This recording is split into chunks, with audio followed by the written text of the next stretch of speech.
Dear students, this is my sixth lecture on chapter number 3, Kinetic Theory of Gases and Radiation.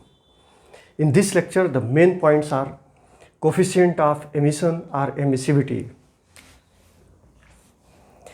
Kirchhoff's law of heat radiation and its theoretical proof, spectral distribution of black body radiation, Wien's displacement law, Stephen-Boltzmann law of radiation. So now the first point is coefficient of emission or emissivity.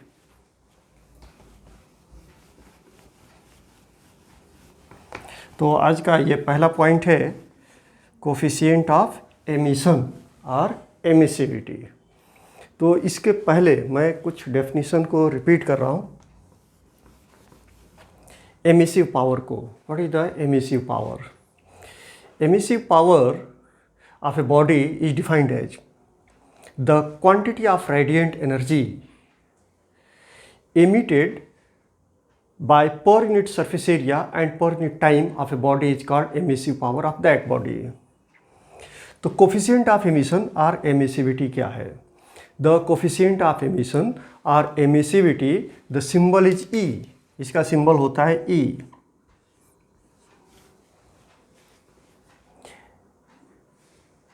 Of a given surface is the ratio of emissive power of the surface to the emissive power of the perfectly black surface. मतलब emissive power E ratio है. किसका ratio है? emissive power of a body to the emissive power of perfectly black body. This is called emissivity and this is equation number 1. तो इसको मैं दूसरे तरह से फिर डिफाइन करता हूँ. एमिसिविटी क्या है? Emissivity it is a ratio of the quantity of radiant energy emitted per unit surface area per unit time of a body to the quantity of radiant energy emitted per unit surface area per unit time of a perfectly black body at the same temperature is called emissivity. Another definition, the coefficient of emission or emissivity of a given surface is the ratio of emissive power R of the surface of to the emissive power RB of the perfectly black surface at the same temperature. For a perfect black body, E is equal to 1. अगर कोई body perfectly black है तो उसका emissivity और coefficient of emission 1 होता है. E is equal to 1. But for any other bodies, अगर body perfectly black नहीं है तो E की वैल्यू 1 से कम होगा. अगर कोई बॉडी परफेक्ट रिफ्लेक्टर है तो E की वैल्यू कितनी होगी? E की वैल्यू होगी 0. परफेक्ट रिफ्लेक्टर मतलब कि वह एब्जॉर्ब नहीं करता है, और जब एब्जॉर्ब नहीं करता है तो E इज इक्वल टू 0 होगा. तो कोई बॉडी है, उसकी एमिसिविटी E 1 और 0 के बीच में होगा. 1 और 0 के बीच में होगा. तो suppose that any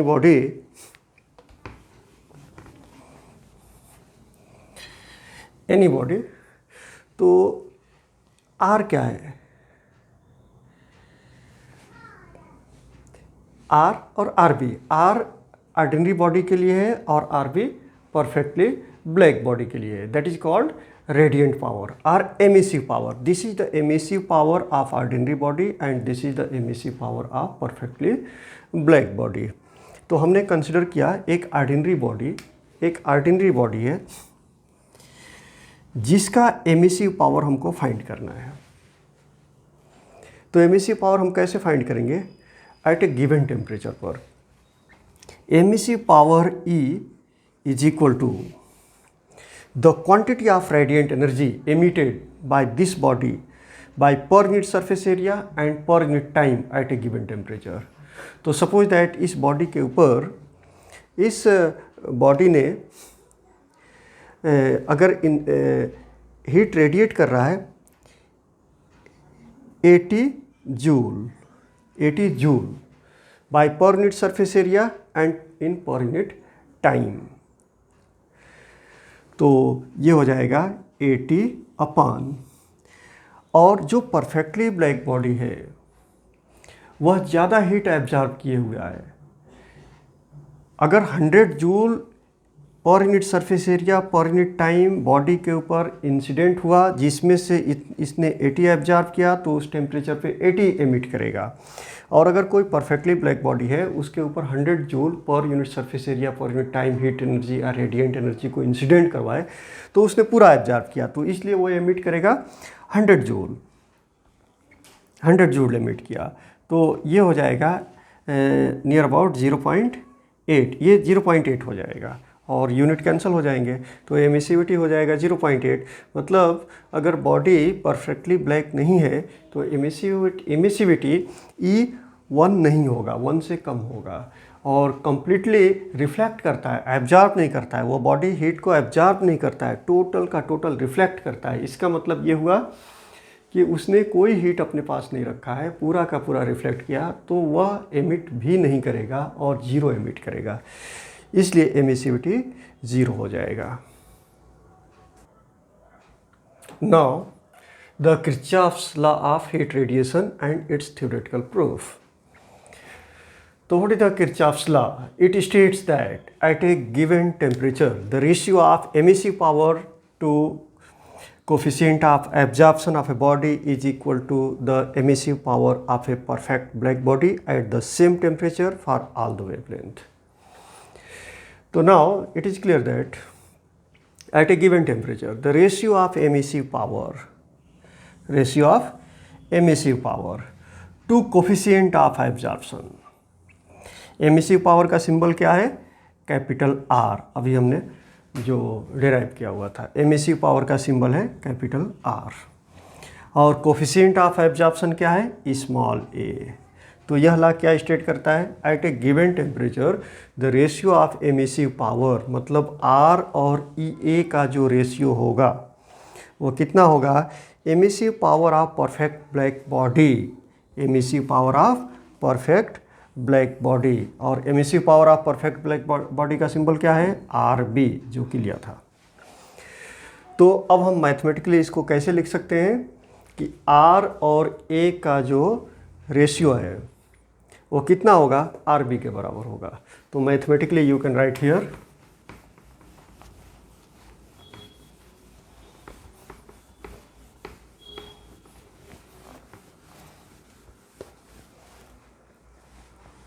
R upon A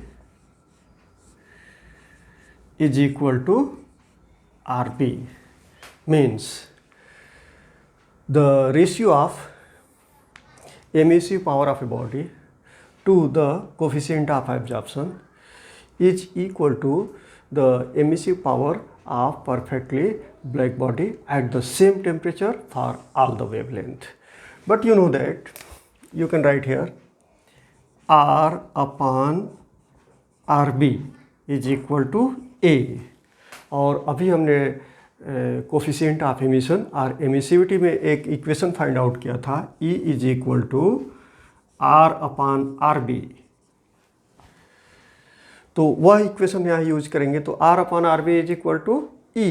तो therefore you can write A is equal to E, A is equal to E।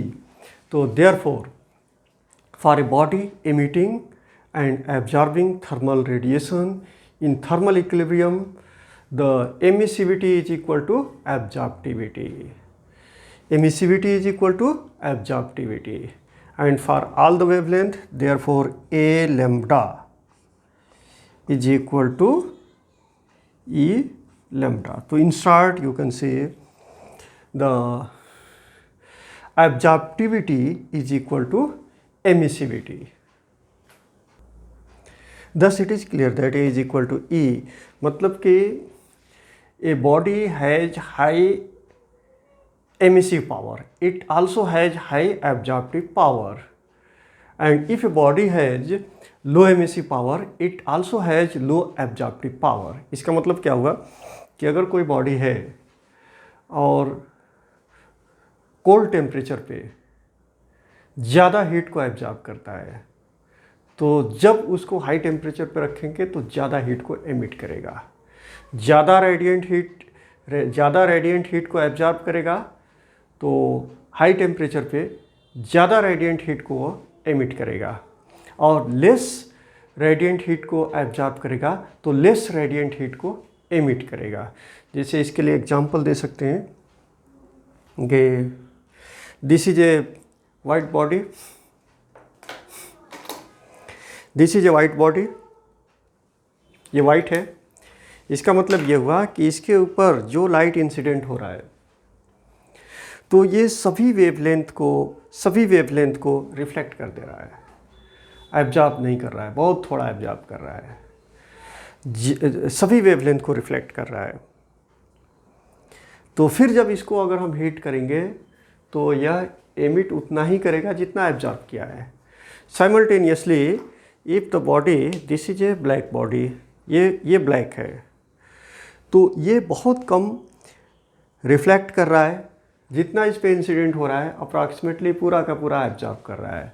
जब इसको हम हीट प्रोवाइड करेंगे या हॉट टेम्परेचर पर लेंगे तो यह जितना एब्जॉर्ब किया है पूरा का पूरा रिफ्लेक्ट कर देगा, एमिट कर देगा। जितना एब्जॉर्ब किया वो एमिट करेगा।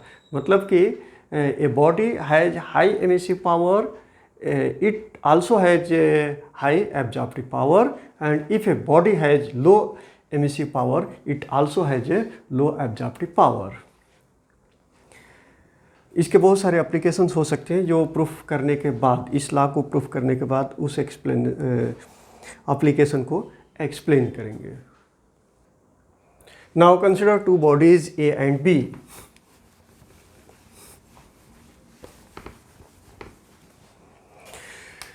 Body A is ordinary body and body B is perfectly black body.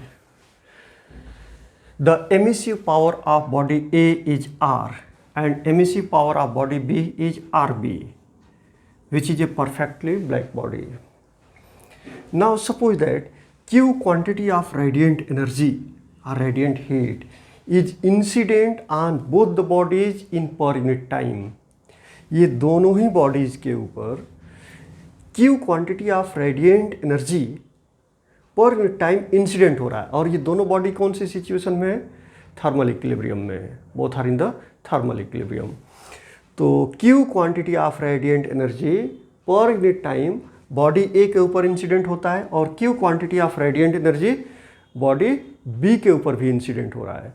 तो बॉडी A कितना एब्जॉर्ब करेगा? बॉडी ए जो एब्जॉर्ब करेगा वह Q A quantity of radiant energy which is incident upon it will be absorb. Q quantity इसके ऊपर incident हो रहा है, उसमें से क्यू ए एब्जॉर्ब कर रहा है, और बॉडी बी परफेक्टली ब्लैक है, यह कितना एब्जॉर्ब करेगा? Q quantity of radiant energy is incident in per unit time on body B, but this is a perfectly black body, therefore the total quantity of radiant energy which will be incident in per unit time will be absorbed by the body B। तो कितना absorb करेगा? Q absorb करेगा। इसने कितना absorb किया? QA। इसने कितना absorb किया? Q। कितना इंसिडेंट हुआ? Q, दोनों के ऊपर, इस पर भी Q और इसके ऊपर भी Q। इस बॉडी का कोफिशिएंट ऑफ एब्जॉर्प्शन है A। कोफिशिएंट ऑफ एब्जॉर्प्शन कितना है? A है। तो therefore you can write, you know that according to this definition coefficient of absorption is equal to QA upon Q, according to definition of coefficient of absorption। तो therefore by cross multiplication you can write QA is equal to A into Q।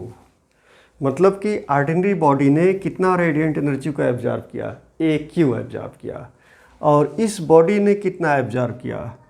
जितना incident हुआ पूरा का पूरा absorb किया, मतलब कि Q absorb किया। Now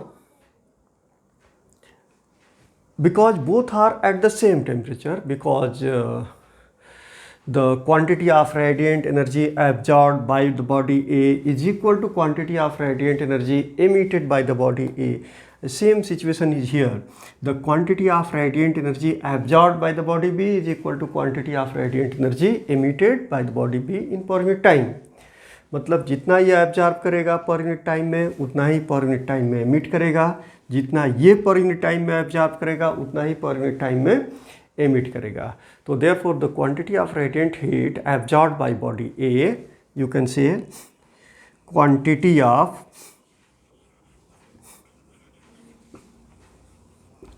radiant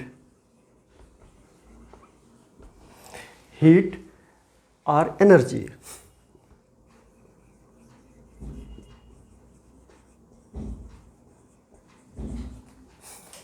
absorbed by body A.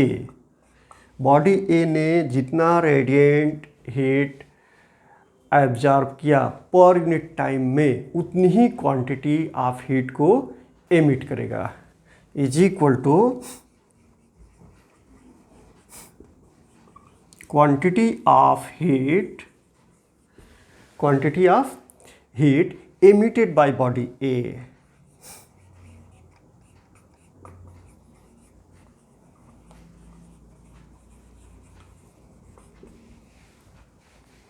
ये स्टेटमेंट समझ में आया? मतलब कि बॉडी ए पर यूनिट टाइम में जितना रेडिएंट हीट या रेडिएंट एनर्जी एब्जॉर्ब करेगा उतना ही रेडिएंट हीट या radiant energy per unit time में एमिट भी करेगा.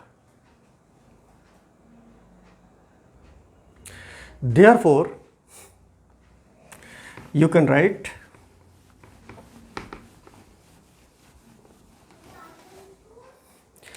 AQ is equal to R. ये एक इक्वेशन मिल गया. कहाँ से मिला? ये जितना क्वांटिटी ऑफ रेडिएंट एनर्जी या रेडिएंट हीट एब्जॉर्ब करेगा इन पर यूनिट टाइम उतनी ही क्वांटिटी ऑफ रेडिएंट एनर्जी या रेडिएंट हीट को एमिट करेगा per unit time and per unit surface area. तो this is equation number 1. Now for the perfectly black body, this body for perfectly black body, इसके लिए भी वही situation होगा. यह बॉडी जितना radiant heat per unit time absorb करेगा उतना ही radiant heat per unit time emit भी करेगा. कितना एब्जॉर्ब करेगा? क्यू एब्जॉर्ब करेगा. इसलिए कि जितना इसके ऊपर इंसिडेंट होगा पूरा का पूरा एब्जॉर्ब करेगा.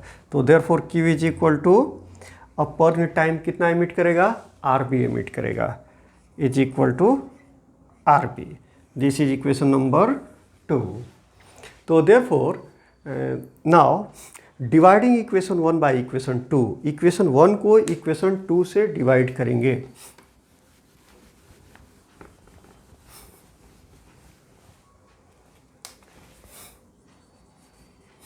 इक्वेशन 1 डिवाइडेड बाय इक्वेशन 2, तो लेफ्ट हैंड साइड में क्या मिलेगा?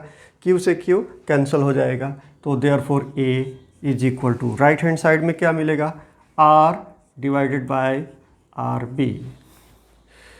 Now, therefore,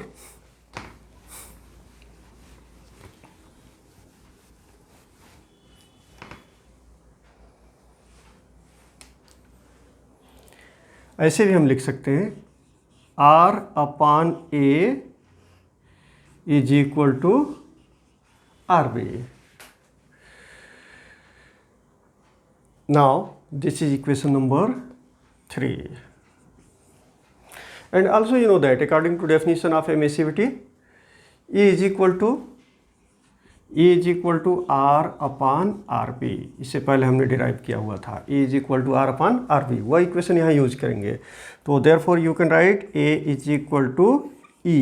मतलब कि coefficient of absorption is equal to emissivity. This is the theoretical proof of the Kirchhoff's law. तो for all the wavelength इसको ऐसे हमने लिखा था A lambda is equal to E lambda. तो इसको हम ऐसे एक्सप्लेन कर सकते हैं कि कोई भी बॉडी है जो रेड कलर दिख रहा है, रेड कलर दिखने का मतलब क्या हुआ कि उसके ऊपर लाइट इंसिडेंट हो रहा है। लाइट इंसिडेंट हो रहा है, वो सभी वेवलेंथ को एब्जॉर्ब कर रहा है और सिर्फ रेड को रिफ्लेक्ट कर रहा है। सिर्फ रेड को क्या कर रहा है? रिफ्लेक्ट कर रहा है, मतलब रेड को वो एब्जॉर्ब नहीं कर रहा है कोल्ड टेम्परेचर पे। लेकिन जब उसी बॉडी को हम हीट प्रोवाइड करेंगे, हॉट करेंगे, तो वह जो एब्जॉर्ब किया है वही रिफ्लेक्ट करेगा। मतलब रेड दिख रहा था, लेकिन वो हीट प्रोवाइड करने के बाद हॉट टेम्परेचर पे रेड नहीं दिखेगा, इसलिए कि उसने रेड को पहले से रिफ्लेक्ट कर दिया है, तो रेड नहीं दिखेगा। वह जो एब्जॉर्ब किया है वही रिफ्लेक्ट करेगा, वही एमिट करेगा। तो इसका एग्जांपल बहुत सारे एप्लीकेशंस हैं। कोल को ले सकते हैं, कोयला ब्लैक होता है, बिल्कुल ब्लैक। और ब्लैक होता है इसका मतलब कि उसके ऊपर जब लाइट इंसिडेंट होती है, कोल्ड टेम्परेचर की बात मैं कर रहा हूँ, कोल्ड टेम्परेचर पे, तो जब उसके ऊपर लाइट इंसिडेंट होती है तो लाइट में सारे कलर्स के वेवलेंथ होते हैं, तो पूरे के पूरे वेवलेंथ को वो एब्जॉर्ब कर लेता है, किसी भी वेवलेंथ को वो रिफ्लेक्ट नहीं करता है। और all the wavelength forms the white light. सभी वेवलेंथ को अगर एक साथ हम लेते हैं तो वाइट लाइट होता है। तो कोल सभी कलर के वेवलेंथ को एब्जॉर्ब करता है, लेकिन जब वह जलता है, हीट उसको प्रोवाइड किया जाता है, तो उस दौरान वह ब्लैक नहीं दिखता है, इसलिए कि जो उसने एब्जॉर्ब किया वह एमिट करेगा, इसलिए वह ब्लैक नहीं दिखेगा और वह सारे वेवलेंथ को एमिट करेगा जो उसने एब्जॉर्ब किया है। ऐसे कोई अगर बॉडी है और ब्लैक है और उसको अगर टेम्परेचर प्रोवाइड करते हैं तो वो ब्लैक नहीं दिखेगा, इसलिए कि वो सभी के सभी वेवलेंथ को एब्जॉर्ब किया है और जिस वेवलेंथ को उसने एब्जॉर्ब किया है वह वेवलेंथ एमिट करेगा। Now thus if a body absorbs the particular wavelength at a lower temperature and when it is heated at a higher temperature it will emit the same wavelength। मतलब कि low temperature पे जो absorb होगा वही higher temperature पे emit होगा। तो इससे हम ये देख सकते हैं कि सपोज दैट कोई भी एक बॉडी है और उसके ऊपर लाइट इंसिडेंट हो रहा है, तो वह डिफरेंट कलर दिखता है, रेड दिखता है, वाइट दिखता है, येलो दिखता है, ग्रीन दिखता है। तो ऐसा क्यों दिखता है? इसलिए कि वह बॉडी सिर्फ उसी वेवलेंथ को रिफ्लेक्ट कर रहा है, बाकी सारे वेवलेंथ को एब्जॉर्ब कर रहा है, इसलिए वैसा दिखता है। अगर उसी बॉडी को हम किसी डार्क रूम में रखते हैं, अंधेरे में रखते हैं, तो अंधेरे का मतलब ये हुआ कि वहाँ पे लाइट प्रेजेंट नहीं है, लाइट इंसिडेंट नहीं हो रहा है उस बॉडी के ऊपर, और वह बॉडी ब्लैक दिखेगा। तो कोई भी बॉडी वही वेवलेंथ को एमिट करेगा हाई टेम्परेचर पे जो वेवलेंथ उसने लो टेम्परेचर पे एब्जॉर्ब किया हुआ है।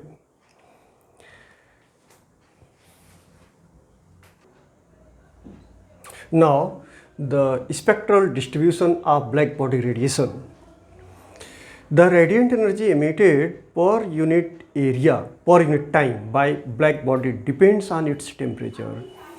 रेडिएंट एनर्जी जो एमिट होता है ब्लैक बॉडी से वह बॉडी के टेम्परेचर पे डिपेंड करता है। हॉट ऑब्जेक्ट जो होता है वह रेडिएट करता है ज़्यादा energy, and hot object radiates electromagnetic radiation. ये जो रेडिएशन होता है इलेक्ट्रोमैग्नेटिक रेडिएशन के फॉर्म में होता है और लार्ज रेंज ऑफ फ्रीक्वेंसी में होता है, जो फ्रीक्वेंसी की रेंज होती है वो लार्ज होता है। Hence the rate of emission per unit area और power per unit area of a surface is defined as a function of the wavelength lambda of the emitted radiation. At low temperature, the power radiated is small and primarily lies in the long wavelength region. As the temperature is increased, the rate of emission increases fast. At each temperature, the radiant energy contains a mixture of different wavelengths. At high temperature, the total energy radiated per unit time increases and the proportion of energy radiated emitted at high frequency or shorter wavelength also increases. तो मतलब जो body अगर ज़्यादा temperature पे है तो वह ज़्यादा एनर्जी को रेडिएट करता है, और लो टेम्परेचर पे है तो लो एनर्जी को रेडिएट करता है। लेकिन यह जो रेडिएशन होता है वह एक तरह से एक रेंज में होता है, फ्रीक्वेंसी रेंज में होता है, वेवलेंथ रेंज में होता है, डिफरेंट वेवलेंथ उसमें रहते हैं। तो इस तरह से ल्यूमर और प्रिंगसन ने स्टडी किया इसके ऊपर, और energy distribution of black body radiation as a function of the wavelength. उन्होंने क्या कहा कि energy distribution of black body radiation as a function of the wavelength, मतलब ये जो एनर्जी का रेडिएशन होता है वह वेवलेंथ के फंक्शन के फॉर्म में होता है। मतलब कि कुछ वेवलेंथ ज़्यादा एनर्जी को कैरी करते हैं और कुछ वेवलेंथ कम एनर्जी को कैरी करते हैं। तो कौन सा वेवलेंथ कितना एनर्जी, मैक्सिमम एनर्जी कैरी करेगा, यह टेम्परेचर के ऊपर डिपेंड करता है, और टेम्परेचर से ये डिसाइड होता है कि कौन सा वेवलेंथ मैक्सिमम एनर्जी को कैरी करता है। And the experimental observations indicated that the spectral distribution depends only on the absolute temperature of the black body and was independent of the material। मतलब उन्होंने ये कहा कि एनर्जी का जो डिस्ट्रीब्यूशन होता है वह टेम्परेचर के ऊपर डिपेंड करता है, बॉडी के मटेरियल के ऊपर डिपेंड नहीं करता।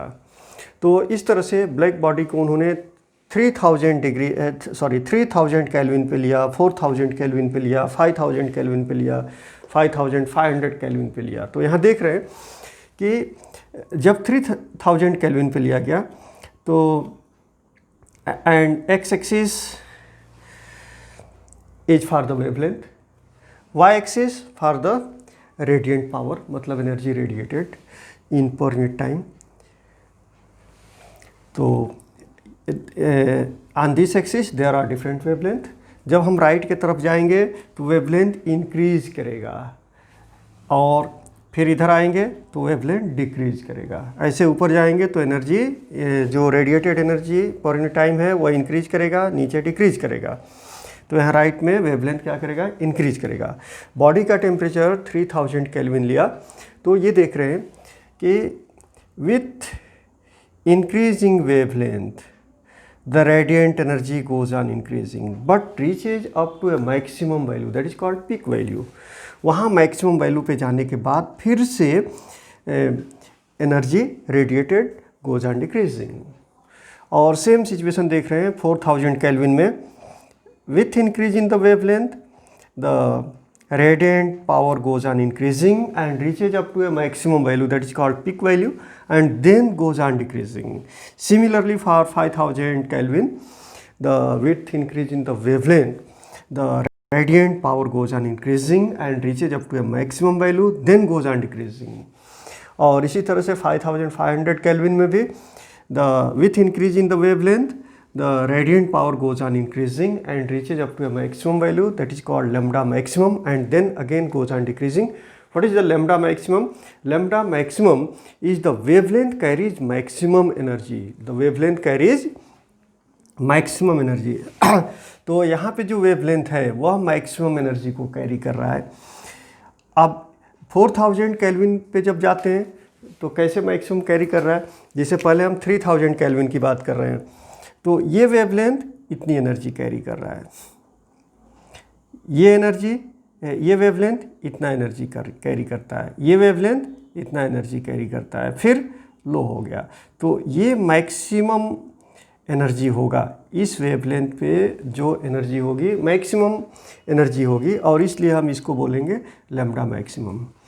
अब 4000 केल्विन में ये जो वेवलेंथ है इतनी एनर्जी कैरी करता है, ये वेवलेंथ है इतनी एनर्जी कैरी करता है, लेकिन ये जो वेवलेंथ है वह मैक्सिमम एनर्जी को कैरी करता है, मैक्सिमम को कैरी करता है यहाँ पे। तो this will be the lambda maximum, means this particular wavelength carries the maximum energy. Similarly this 5000 kelvin, this wavelength carries this energy. यहाँ पे कितना एनर्जी कैरी किया, इतना एनर्जी कैरी किया। यहाँ पे कितना कैरी किया, इतना कैरी किया। तो इस तरह से ये जो एनर्जी है वो मैक्सिमम है, lambda maximum means this wavelength carries the maximum energy. Similarly this wavelength carries the maximum energy, maximum energy. So therefore for only a particular wavelength that wavelength carries the maximum energy and that is called lambda maximum.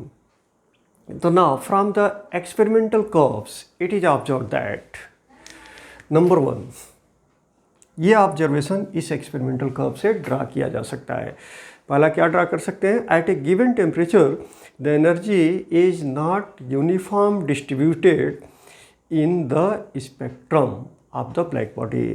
Particular temperature पर सभी wavelength में equal energy का distribution नहीं होगा, एक particular wavelength में ही maximum energy होगा।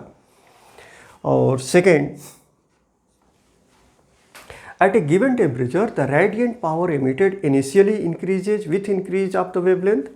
हर जगह देख रहे हैं radiant power goes on increasing with increase in the wavelength, reaches its maximum, और फिर मैक्सिमम तक जाता है, हर जगह मैक्सिमम तक जाता है, reaches at maximum and then decreases, उसके बाद डिक्रीज हो जाता है। The wavelength corresponding to the radiation of maximum intensity is called lambda maximum।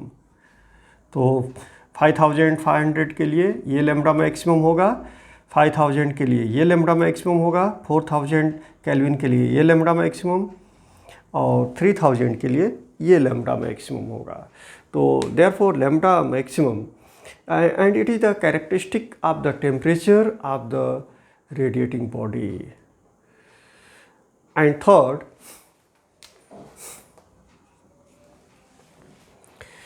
The area under the curve represents the total energy emitted per unit time per unit area by the perfectly black body at all the wavelength. And fourth, the peak of the curve shifted towards left, shorter wavelength, that is the value of lambda maximum decreases with increasing temperature।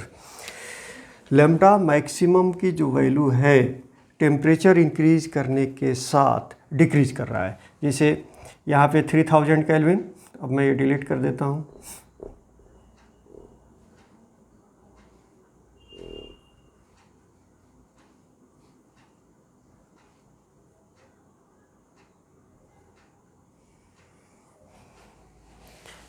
Three 3000 kelvin के लिए lambda maximum यहाँ पे मिला, इस point पे मिला। 4000 के लिए लैम्डा मैक्सिमम यहाँ पे मिला, 5000 के लिए लैम्डा मैक्सिमम यहाँ पे मिला, एंड 5500 के लिए लैम्डा मैक्सिमम यहाँ पे मिला। मतलब कि टेम्परेचर जब हम इंक्रीज करेंगे तो लैम्डा मैक्सिमम की वैल्यू डिक्रीज करेगी, मतलब शॉर्टर वेवलेंथ की तरफ अप्रोच करेगा। And now after fourth point, fifth point is at higher temperature the radiant power or total energy emitted per unit time per unit area, that is the area under the curve, correspond to all the wavelength increases। ये जो area है between the curves वह increase करते जा रहा है जैसे हम टेम्परेचर इंक्रीज कर रहे हैं। और 6 पॉइंट है, at the temperature of 300 Kelvin around room temperature, the most intense of these waves has the wavelength of about 5 into 10 to the power minus 6। 300 Kelvin पर wavelength कितना, 5 into 10 to the power minus 6 meter। Listen again, at temperature of 300 Kelvin, 300 Kelvin means around the room temperature, the most intense of these waves has the wavelength of about 5 into 10 to the power minus 6 meter। The radiant power is smaller for wavelength different from this value। मतलब ये जो wavelength है यहाँ पे radiant energy ज़्यादा होगा। और जब टेम्परेचर हम इंक्रीज करेंगे रूम टेम्परेचर से, जैसे टेम्परेचर इंक्रीज करेंगे तो लैम्ब्डा मैक्सिमम की वैल्यू इससे क्या होगी, कम होती जाएगी।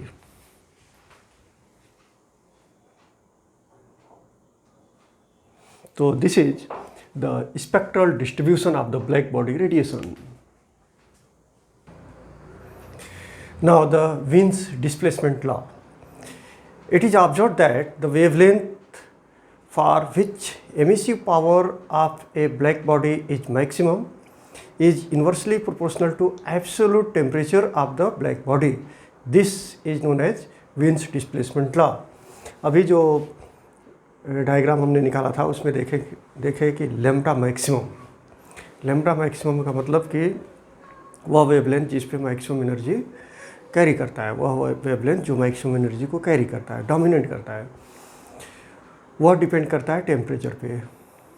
और जब टेम्परेचर इंक्रीज करता है तो वेवलेंथ डिक्रीज करता है, टेम्परेचर डिक्रीज करेगा, वेवलेंथ इंक्रीज करेगा, मतलब दोनों के बीच इन्वर्स रिलेशन है। तो therefore lambda maximum is inversely proportional to absolute temperature of the black body. So therefore you can write lambda maximum is equal to a constant of proportionality, यहाँ पे आ जाएगा, and that constant of proportionality is B. So therefore B upon T. What is B? B is constant of proportionality and this is known as Wien's constant. B क्या है? Wien's constant.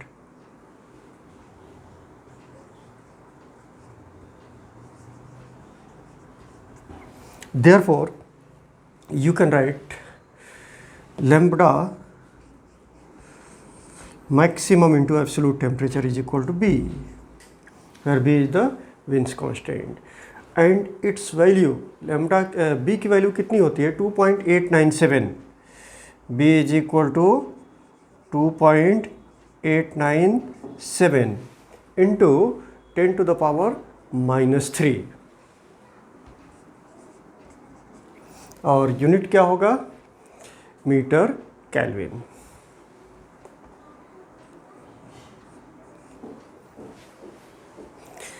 This indicates that wavelength at which the black body dominantly radiates, मतलब lambda maximum क्या indicate करता है? वह wavelength जिस पे black body dominantly radiate करता है, thus it corresponds to dominant colour. ये जो डोमिनेंटली रेडिएट करता है वेवलेंथ, वही कलर को भी डोमिनेट करता है, thus it corresponds to dominant colour of the radiating body and is a function of its temperature. You might have heard of white dwarfs. White dwarfs क्या होते हैं? एक स्टार होता है white dwarfs और दूसरा होता है रेड giants, ये भी स्टार्स होते हैं।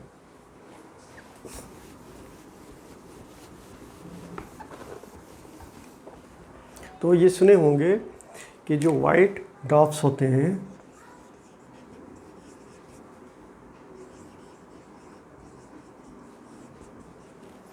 this is a type of star and red giants. This is also a type of star. So therefore white dwarfs are hot stars with surface temperature 10,000 Kelvin. इसका जो surface temperature होता है वो 10,000 Kelvin होता है, जब फिर कि ये सेकेंड टाइप का है, इसका जो सरफेस टेम्परेचर होता है नियर अबाउट 3000 केल्विन होता है।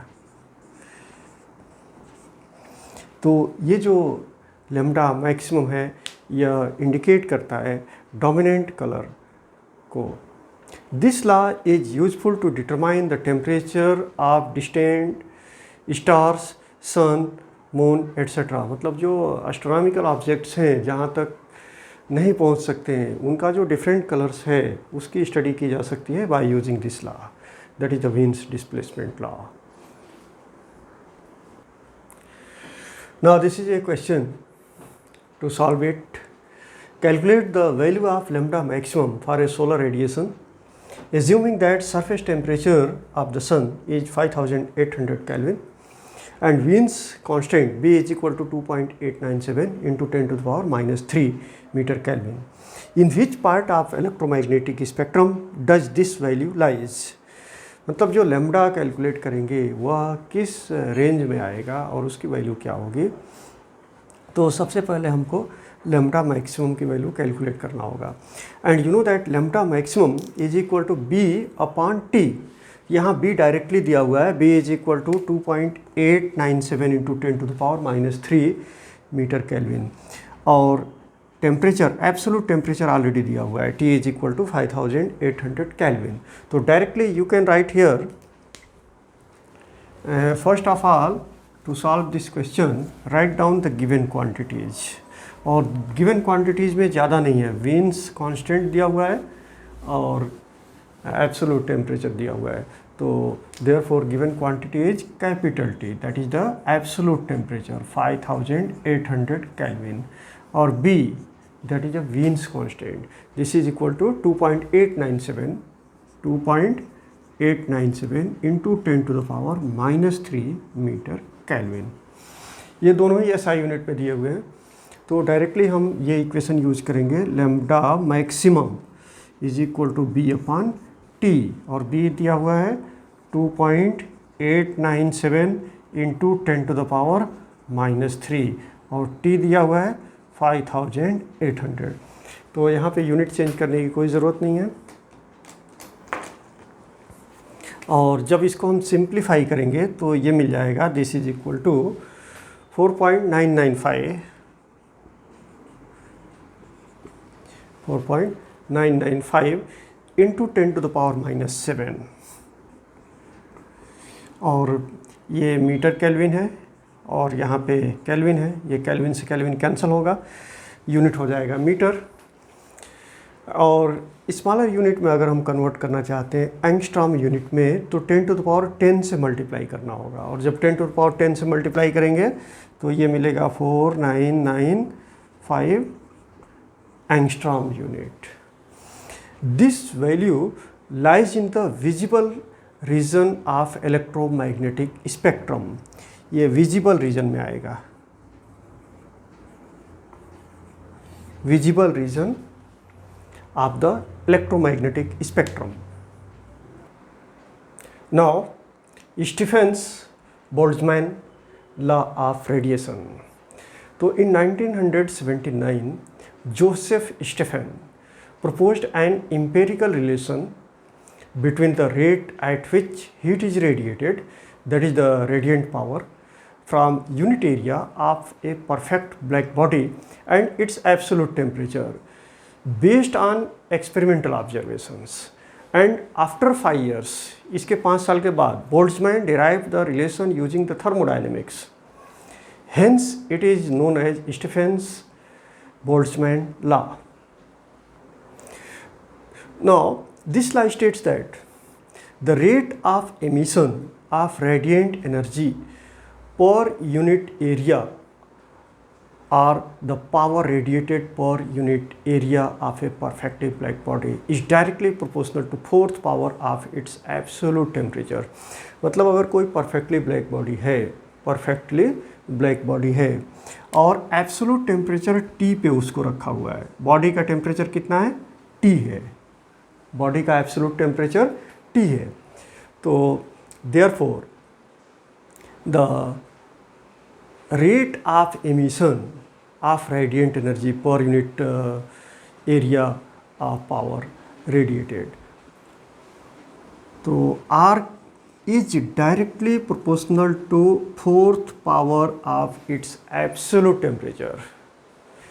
तो यहाँ पे हमने लिया है कि एक परफेक्टली ब्लैक बॉडी है जिसका एब्सोल्यूट टेम्परेचर T है। तो देयरफॉर जो रेडिएंट पावर होगा, रेडिएंट पावर, और उसको एमिसिव पावर भी कहते हैं, तो that will be directly proportional to 4th power of its absolute temperature. तो स्टेटमेंट क्या होगा, the rate of emission of radiant energy per unit area और power radiated per unit area of a perfectly black body is directly proportional to fourth power of its absolute temperature. तो therefore R is equal to, यहाँ एक constant of proportionality आएगा और वह constant of proportionality हम ले लेंगे sigma t to the power 4. What is sigma? Sigma is the Stefan's constant. Sigma क्या है? Stefan's constant.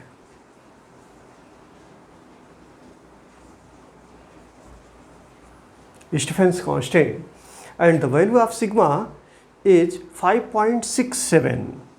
सिग्मा की वैल्यू होगी 5.67 into 10 to the power -8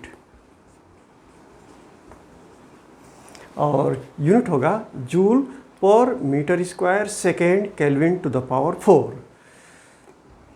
joule metre to the power -2 and second to the power -1 and Kelvin to the power -4. Alternative unit होगा watt metre to the power -2 and Kelvin to the power -4. And dimension, इसका dimension होगा L to the power 0. Sigma का dimension होगा L to the power 0, m to the power 1, t to the power -3 and k to the power -4. This is the dimension. Thus the power radiated by the perfectly black body depends only on its temperature and does not depend on any other characteristics such as color, material, nature, surface etc.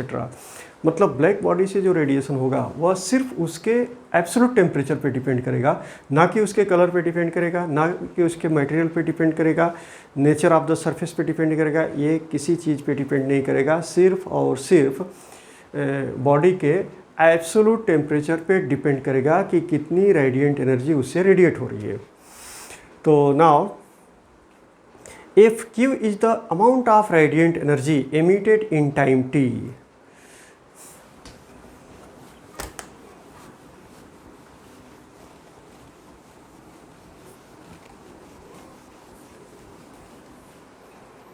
now Q is the amount of radiant energy emitted by that perfectly black body in time t and the surface area of the body is capital A. So how much radiant energy will be emitted in per unit area per unit time?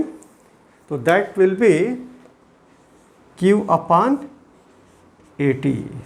इसको radiant power भी कह सकते हैं या emissive power भी बोल सकते हैं. तो this will be equal to, according to the statement of this law, sigma t to the power 4. T is the absolute temperature of that body. तो for a body which is not a perfectly black body, thus the energy radiated per unit area per unit time is still proportional to the fourth power of its temperature, but is less than that of the black body. For ordinary body, ये black body के लिए हो गया. अब ordinary body के लिए कितना होगा?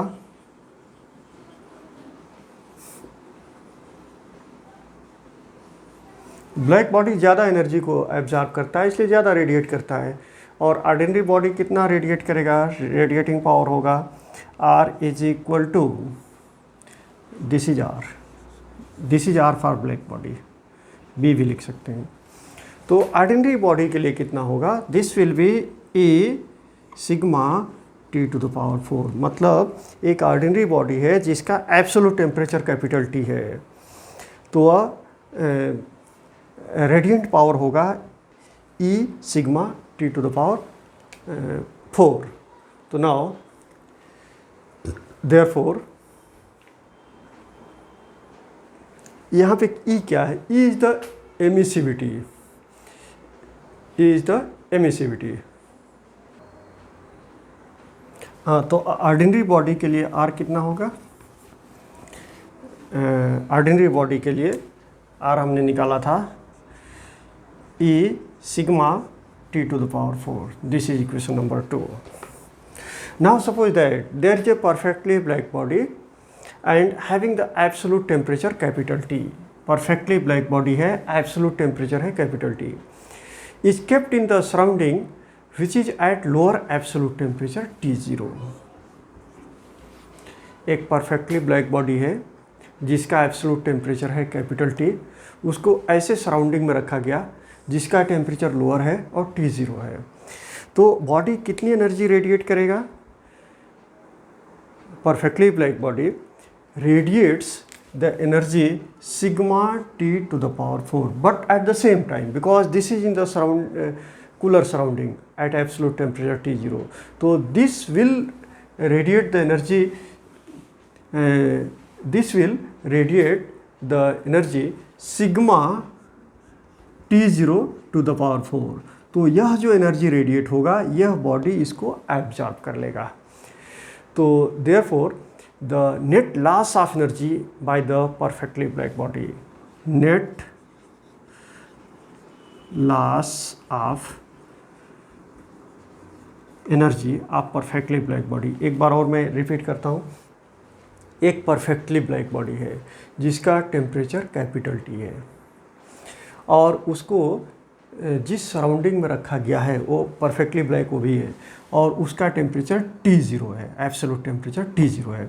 तो परफेक्टली ब्लैक बॉडी अपने अंदर से कितनी एनर्जी रेडिएट करेगा पर यूनिट सरफेस एरिया?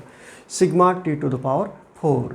और ये जो सराउंडिंग है कितनी energy per unit surface area radiate करेगा? Sigma T0 to the power 4। और यह एनर्जी इस बॉडी के ऊपर इंसिडेंट होगा, इसलिए यह पूरी की पूरी एनर्जी एब्जॉर्ब करेगा। तो इतना निकालेगा और इतना एब्जॉर्ब करेगा। तो इसलिए इसका लॉस कितना होगा? Net loss will be sigma T to the power 4। ये तो निकाल दिया, लेकिन इसके साथ इतना ले भी रहा है, therefore minus sigma T0 to the power 4। Therefore this is equal to sigma will be common and T to the power 4 minus T0 to the power 4। This is net loss of energy of the perfectly black body.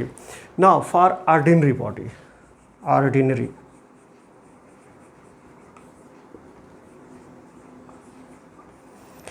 Same situation में ordinary body अगर है तो उसका net loss कितना होगा? That will B E से multiply हो जाएगा, ई इंटू सिग्मा और T to the power 4 minus T0 to the power 4। This is net loss of radiant energy in per unit surface area. Now in next situation,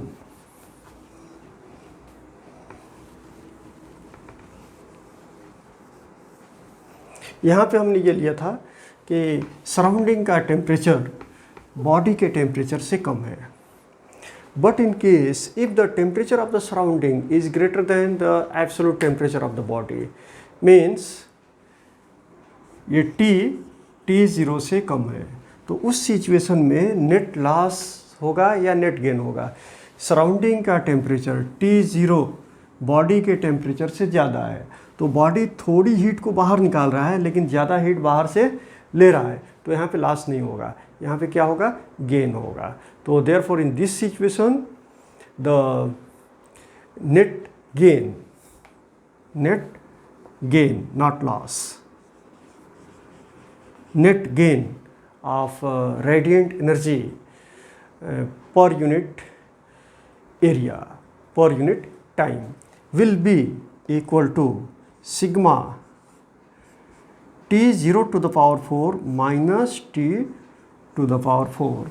So therefore this is net gain, since the loss or gain of energy per unit area per unit time is proportional to the fourth power of absolute temperature.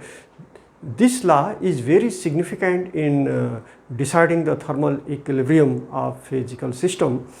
If the absolute temperature of the body is doubled, the power radiated will increase by the factor of 2 to the power 4, that is a 16.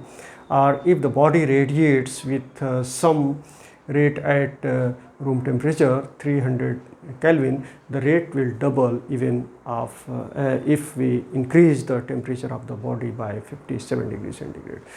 तो इस तरह से ये बहुत ही important law है, Stefan's Boltzmann law of radiation. And This is the last point of this topic.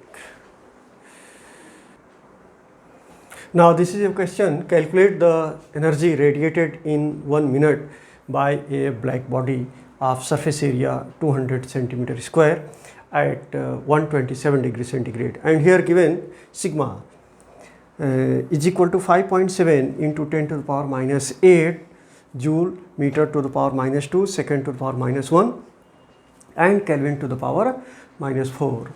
तो given quantity क्या है? What is the given? तो first of all you have to write the given quantities. तो surface area दिया हुआ है, surface area 200 centimetre square, और क्या दिया हुआ है? और दिया हुआ है टेम्परेचर दिया हुआ है, लेकिन एब्सोल्यूट टेम्परेचर नहीं दिया हुआ है, तो उसको हम एब्सोल्यूट टेम्परेचर में कन्वर्ट करेंगे. टेम्परेचर 127 है, तो एब्सोल्यूट टेम्परेचर में कन्वर्ट करने के लिए 273 ऐड करेंगे,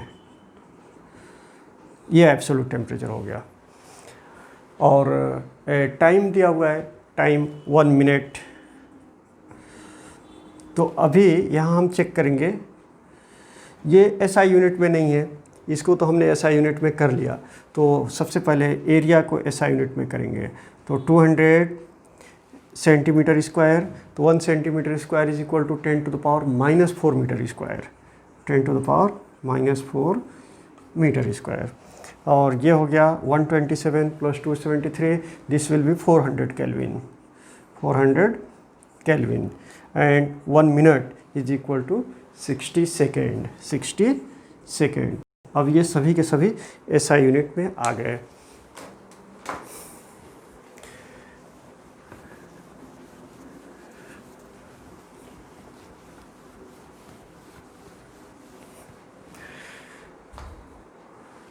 तो इसमें फार्मूला कौन सा सेलेक्ट होगा?